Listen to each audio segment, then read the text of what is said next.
¿Qué tal, amigos? ¿Cómo estáis? Un cordial saludo de nuevo, juntos con todos vosotros en vuestro programa Puertas Adentro. Aquí estamos, chicos, puertas adentro de casa, en este caso de nuestra casa, pero también de la vuestra. Y vamos a continuar con el programa que la semana pasada comenzamos, que es interesante porque estamos poniendo los orígenes y el fundamento del matrimonio. Luego ya hablaremos de cosas más prácticas, tanto el programa anterior como este es un poquito más teórico, porque no hemos ido al manual del fabricante, como hablábamos la semana pasada, Juan, y qué dice Dios, porque ya hablamos de que el matrimonio no es algo que es algo creacional, exactamente, que no es algo cultural, sino creacional. Y nos quedamos, si yo no recuerdo mal, Juan, en los propósitos, no, los elementos claves del matrimonio. Simplemente trabajamos porque, bueno, lo que no es el matrimonio, trabajamos eso lo hablamos, a qué responde la creación del matrimonio, que responde a un principio de soledad expresado en Génesis 2:18, y hoy nos tocaba meternos de lleno en el versículo donde Dios ya instituye el matrimonio como tal, ¿verdad? Exactamente, y es un versículo que está en el libro de Génesis, en los comienzos, como tú nos hablabas la semana pasada. El libro de Génesis son los comienzos. Génesis 2:24, que dice, por tanto, dejará el hombre, es que me río porque, bueno, a su padre y a su madre se unirá a su mujer y serán una sola carne. Me sonreía porque ayer mismo me llegó un vídeo que está hecho a propósito, porque eso es algo que ya lo sabíamos de tiempo, pero un chico lo leía y decía, por tonto dejará el hombre a su padre y a su madre. Bueno, esto no tiene mucho que ver, pero... para reírnos un poco. Para reírnos un poco, bueno. Algunos son tontos, esa es la verdad, ¿no? Pero no aquellos que apuestan por el matrimonio, que creen en él y que están dispuestos a seguir sus cláusulas. Ahora bien, qué interesante, antes de meternos en materia con Génesis 2:24, mencionar que ese es el versículo que más veces se repite en la Biblia, y está hablando de la fundación de la institución del matrimonio. Interesante, por algo será, ¿verdad? Claro. Algo quiere remarcar ahí, ¿verdad? La importancia, porque es el comienzo, el origen de la vida, en un sentido. Sí, pero ¿por qué será importante entonces el matrimonio? Porque lo ha creado Dios, claro, me parece que me has puesto en la escuela, cariño, ahora. No, es que decimos que es el versículo más importante, y que se repite más veces en la Biblia. Es el que más veces se repite, por lo tanto hay que darle especial importancia, porque es el versículo troncal, fundacional, porque el matrimonio es la base de la sociedad y es lo que permite que la civilización se desarrolle como lo ha hecho. No lo ha hecho bien, porque se comenzó apartada de los principios de Dios, pero Dios así lo estableció en el principio. Y son tres los principios o los elementos claves del matrimonio, ¿verdad? Que son tres palabras: dejar, unirse y ser una sola carne. Estas palabras que las tres tendrían miga para trabajar. Yo explico una, tú explicas otra y echamos a suerte a ver quién explica la tercera. No, aquí no se echa nada a suerte, lo vas explicando. Muy bien, a sus órdenes, mi sargento. No, cariño. Cuando la palabra dice dejará el hombre a su padre y a su madre, ese primer elemento, que tiene un cierto componente de ruptura, es muy importante. Porque cuando una familia, un matrimonio se funda, tiene que separarse del antiguo núcleo familiar.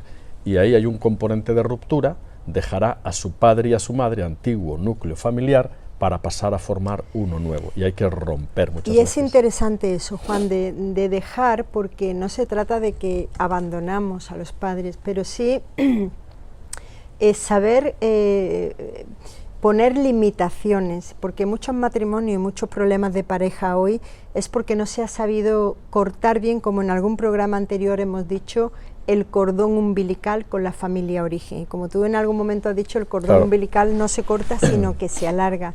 Y ese dejar muchas veces, si no se hace de una forma correcta y no se entiende en el sentido correcto que Dios lo dice, pues puede traer muchos problemas al matrimonio. Y yo siempre me gusta, cuando vamos hablando, autoanalizarnos.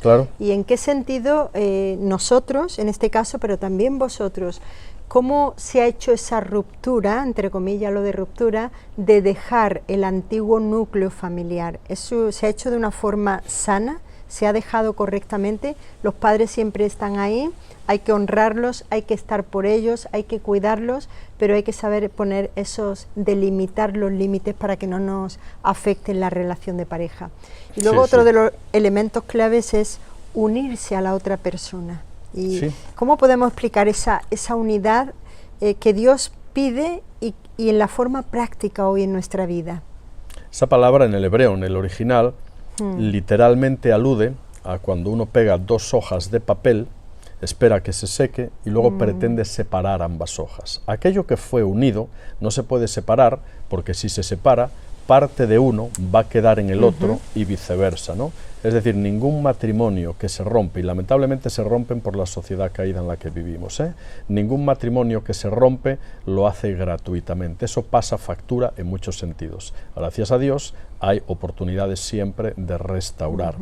Pero esa palabra unir habla, por lo tanto, de un amor comprometido hasta el final. Y aunque hoy suene un poco atrevido sí, decirlo, el matrimonio debe de ser hasta que la muerte nos separe, es decir, hasta el final. Ese es el compromiso. Claro, lo que pasa es que justo para eso también estos programas, ¿verdad? Porque no se trata de aguantar, como hemos dicho, no se trata de aguantar una relación que no está funcionando, se trata de que nos demos cuenta, de que reconozcamos dónde estamos y que trabajemos, porque el matrimonio no es para resignarse, pues vaya lo que me ha tocado, no. Claro. Hay que seguirlo trabajando día a día para disfrutarlo, el matrimonio es para disfrutarlo. Pero en cuanto a este concepto de unidad, la pregunta para nosotros, Juan, ¿nos sentimos unidos el uno al otro? ¿Cómo trabajamos? Y la pregunta también para aquellas personas que puedan estar viendo este programa. ¿Estás unido? ¿Estás unida a tu esposo, a tu esposa? ¿Hay esa unidad? ¿Cómo podemos trabajarla? De eso se trata, sí, puertas adentro, claro, de hecho, dar principios para que nos ayuden en esa unidad. Esa unidad es un proceso, no es que se da por hecho, es todo un proceso difícil en muchísimos casos, que se compone de caídas, que se compone de distanciamientos, que se compone de problemas, pero que al final, si uno persevera y hace las cosas bien, se va generando esa unidad. Oye, y es una construcción de cada día, la unidad. Para que nos dé tiempo. Y luego, pues, la tercera clave es ser una sola carne. Efectivamente, dice serán una sola carne. Bueno, serán. Es un tiempo verbal interesante porque habla también de proceso, Habla de que no es algo automático, serán una sola carne, se espera que lo sean en todos los sentidos. En el primero, en el ámbito sexual. Porque en primer lugar la sexualidad hay que dignificarla dentro del pacto matrimonial, ¿no? Y ahí queda recogido, pero ese serán una sola carne implica unidad en el área física, en el área espiritual y en el área emocional. Es el paquete completo buscando esa unidad. Y matizar un poquito lo que acabas de decir, Juan, que la idea es seguiremos siendo cada día, es un proceso, es un trabajo de cada día. Así es. Y así lo estamos viviendo tú y yo, Juan. Sí, en ese proceso. Lo que nos sirvió el año pasado, pues este año no hemos tenido que poner metas nuevas para seguir siendo esa sola carne. Así es, amigos, pues ahí quedan los tres elementos claves del matrimonio. Ya nos tenemos que despedir, apenas estamos iniciando el libro de los orígenes, del Génesis, pero estamos sentando las bases de lo que debe de ser un matrimonio tal como Dios lo estableció. Y a partir de aquí ya empezaremos con cosas más prácticas también. Muy bien, amigos, pues un fortísimo abrazo y recordad siempre que lo más importante está puertas adentro. Hasta pronto.